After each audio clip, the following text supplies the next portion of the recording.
우리가 보통 정의를 이야기할 때 제가 예전에도 한번 말씀드렸지만 누가 봐도 착한 사람이 있고 누가 봐도 선한 사람이 있습니다.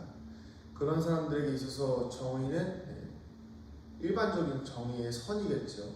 그런데 감옥에 들어가 있는 사람들끼리 있으면서 저 사람 정말 착하다, 저 사람 정말 의인이다 라고 이야기할 때에 결국 아무리 착한 것 같아도 그 사람보다 악인이다, 죄인이다 라는 것입니다. 오늘 말씀의 시작이 악인을 의롭다고 의인을 악하다 하는 이 두 사람은 여호와께 미움 받느니라. 그런데 오늘 말씀에는 악인을 악하다, 악인을 의롭다 하고 거기까지 괜찮지만 반대로 의인도 악하다 하는 사람이 있다는 것입니다. 결국에는 어떤 시각으로 세상을 보고 있는 것이죠? 편협하고 비뚤어진 시각으로 세상을 보고 있는 것이고 자기 주관에 옳은 대로 행하고 있는 사람들을 볼 수가 있는 것입니다. 자, 그런데 세상에 이런 사람이 있을까 싶지만 이런 사람들이 생각보다 많아요. 왜 많을까요? 자기 이익과 자기 유익과 자기 만족에 맞춰서 살아가는 사람들이기 때문입니다. 예를 들어서 우리가 드라마나 영화 같은 거 보면 건물 재건축하거나 이럴 때 건물 철거하는 거 나오잖아요. 그런데 거기 보면 분명히 건물을 철거하려고 하는 사람들의 입장은 어떻죠? 자기들 관점에서는 의로운 일이에요. 근데 누가 봐도 연약한 힘없는 사람들을 밀어내는 거잖아요. 그럼 그게 악한 행동이 된다는 거죠. 반대로 그런 행동을 보면서 그 건물 안에 살려고 하는 선한 사람들을 보면서 개발을 막고 있는 악한 사람들이다 말하고 있다는 거죠. 이런 게 세상의 이치예요. 참 아이러니합니다.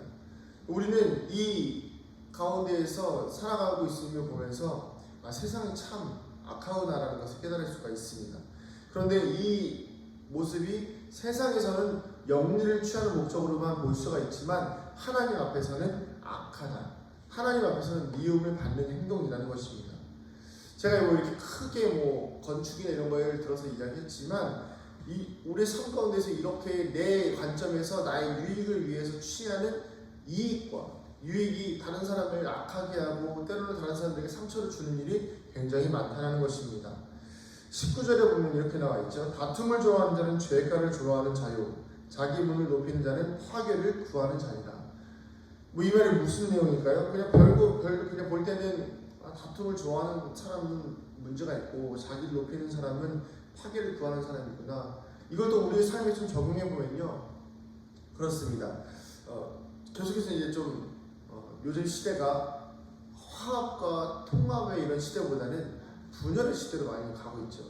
개인주의가 더 만연해 있고 나만 좀 안전하면 되고 나만 좀 살아나면 되고 나만 좀 어떻게 좀 회복되면 되고 나만 잘 되면 다른 사람들은 손해를 봐도 전혀 상관이 없는, 미안하지도 않은, 다른 사람들이 신경 쓰이지도 않은 그런 시대가 대부분의 주류가 되어버렸어요.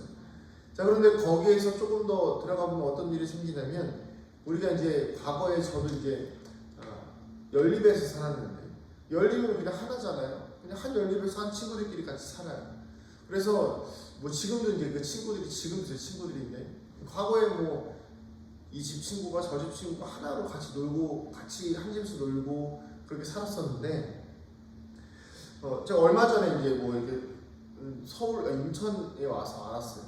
그 같은 아파트 안에서도 이렇게 나눠져 있다고 그래요. 분양동이 있고 임대동이 있다고 합니다. 거기에다가 경계를 해놓는 거예요. 그러면 부모님들이야 아니까 알아서 잘 저기 하겠지만 그것도 문제죠. 근데 아이들끼리 서로 친하게 지내지 못하게 한다는 거예요. 임대에 사는 사람들이라고 하고 분양동이라고 하고. 그러니까 이게 어떻게 되는 거죠? 자기 문을 높이는 자들이 되는 거예요.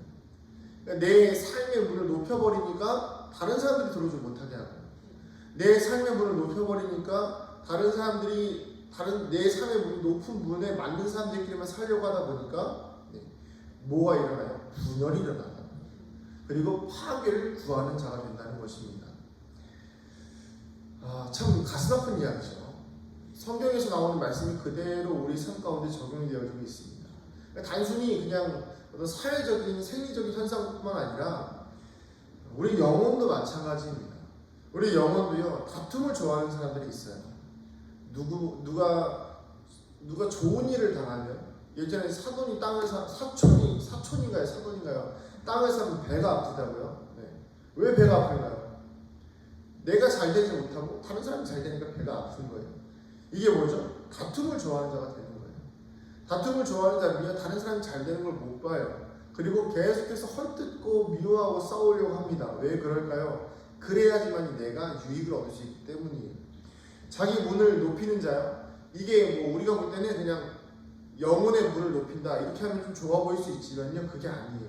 내가 영혼의 문을 높이면 어떻게 되죠? 나보다 낮은 사람들은요, 내 영혼 안에 들어올 수가 없다는 거예요. 쉽게 말하면 내 주변의 이웃들, 나보다 연약한 사람들을 품을 수 있는, 수용할 수 있는 마음의 여유가 없다는 것입니다. 예수님께서는 누구보다도 낮은 곳에 계셨어요.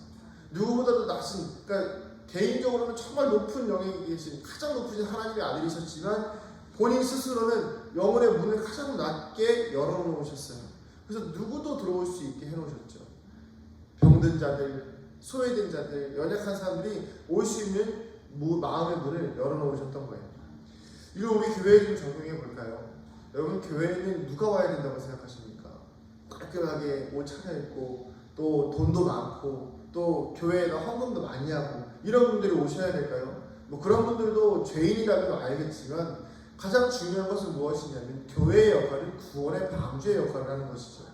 그렇다면 그 구원의 방주에는 누가 들어와야 할까요? 죄인들이 들어와야 하는데 그 죄인이 돈 많은 죄인이 들어오는 게 아니라 돈 많은 죄인도 있어야겠고 뭐 말끔하게 정장 차려입은 옷 차려입은 죄인도 있어야겠지만 병들고 가난하고 소외된 죄인들도 교회 안에 가득해야 된다는 거예요.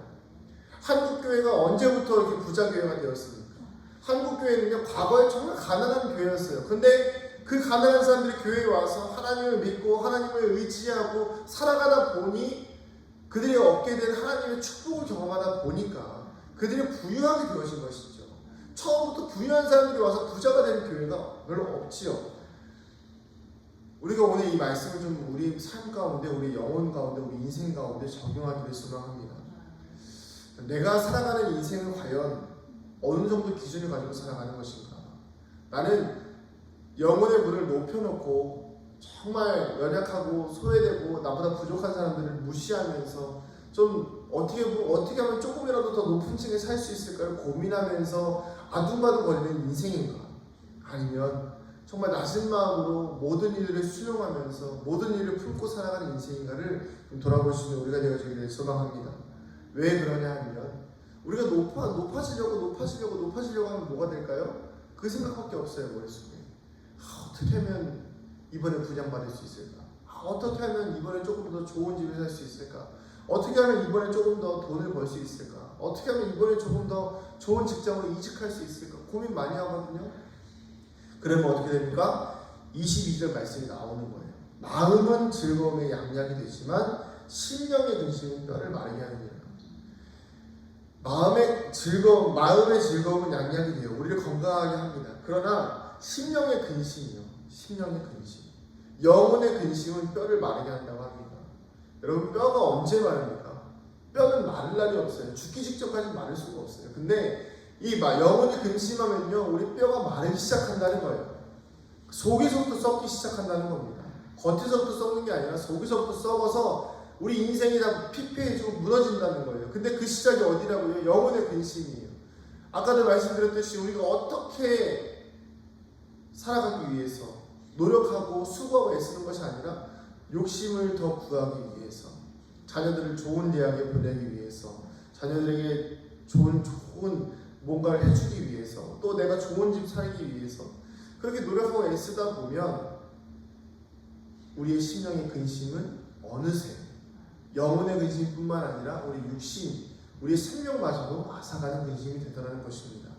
여러분, 죽고 나면 무슨 소용이 있겠습니까? 물론 죽고 나면 천국이 있으니까 감사한 것이지만 이 땅에서 그렇게 죽고 나면 천국이 있는데 근심하면서 살아서 무엇하겠습니까? 마음의 즐거움이 우리 영혼의 양약이 될 줄 믿습니다. 그러니 우리는 어떤 마음으로 살아가야 할까요? 마음의 즐거움을 가지고 살아야 합니다. 그 마음의 즐거움은 누가 주는 것일까요? 하나님께서 주시는 거예요. 전도서 5장 20절에 이렇게 나와 있어요. 사람은 인생을 근심할 겨를이 없다. 왜냐하면 하나님께서 그 인생을 즐겁게 하시기 때문입니다. 제가 제 인생의 모토로 삼고 있는 말씀이에요. 우리 인생에 근심할 날이 없어요. 왜 그럴까요? 하나님이 우리 인생을 즐겁게 하시기 때문이에요. 우리가 인생에 마음의 즐거움에 양양을 삼으려면 우리 인생에 하나님이 계시면 되는 거예요. 하나님이 계시면 우리 인생이 어려움에 처해 있을지라도 때로는 환난과 곤고 가운데 처해 있을지라도 우리 영혼은 즐거움에 처할 수 있습니다. 하나님께서 그렇게 만드시기 때문이죠. 사랑하는 성도님들, 우리가 인생의 지혜를 여러 가지로 고민하시죠. 어떻게 하면 좋은 인생일까? 어떻게 하면 선한 인생일까? 어떻게 하면 의로운 인생일까? 고민하시겠지만 방법은 하나입니다. 하나님이 내 안에 계실 때에 그 인생은 선한 인생이 될 것입니다. 하나님이 하시는 말씀을 외면하는 것이 아니라 성령께서 하시는 그 음성을 무시하는 것이 아니라 온전히 들을 때에 내 인생은 지혜로워질 것입니다. 내 안에 예수님께서 온전히 살아 계실 때에 우리 인생은 내 욕심대로 내 문턱을 높여서 내 생각에 맞는 사람들만 만나는 것이 아니라 예수님이 내 안에 계시면 소외되고 연약하고 부족한 이웃들을 위해서 찾아가고 그들을 반기는데 주력할 것입니다. 사랑하는 성도님들, 우리 인생 너무 문턱을 높여서 살지 마시고 문턱을 낮추고 그리고 악인의 의롭다는 것이 아니라 악인은 악하다 하고 선인의 의롭다 할 수 있는 그렇게 분명한 기준을 가지고 살아갈 수 있는 저와 여러분 되기를 소망합니다. 기도하시겠습니다. 하나님, 바른 분별하며 바른 관계를 맺으며 살아갈 수 있는 우리가 되게 하여 주시옵소서. 세상이 너무나도 혼탁하여 옳고 그름의 기준이 사라져 버렸는데 우리가 하나님께서 우리의 마음에 계실 때에 하나님의 기준이 온전한 우리의 삶의 기준이 되어져 우리가 옳고 그름을 분별할 수 있는 자들 되게 하여 주시옵소서. 영혼의 근심으로 뼈가 마르지 않도록 주님 우리 영혼을 회복시켜 주시고 매 순간 하나님께서 함께 하심으로 인생의 즐거움을 깨닫는 우리 모두가 되게 하여 주시옵소서. 감사드리며 사랑이 많으신 예수님의 이름으로 기도드립니다. 아멘.